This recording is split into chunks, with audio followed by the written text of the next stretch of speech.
ज्यांना आपले विचार पटत नसतील त्यांना प्रत्युत्तर देत बसू नका, कारण गढूळ पाण्याला ढवळत बसण्यापेक्षा त्याला शांत राहू द्या.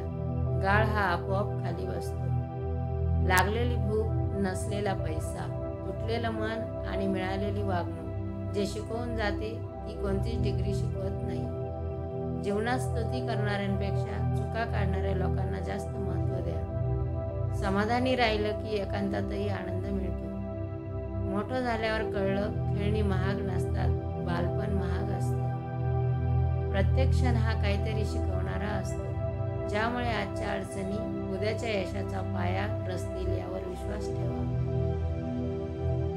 तुमचं आयुष्य हे तुमच्या मालकीचे आहे. ते दुसऱ्याच्या मर्जीने नाही तर स्वतःच्या इच्छेने जगा. नात्यात दुरावाही महत्त्वाचा असतो, नात्यातला आपलेपणा जपण्यासाठी. उद्या यश त्यांनाच मिळणार आहे ज्यांनी आजपासून तयारी सुरू केली आहे.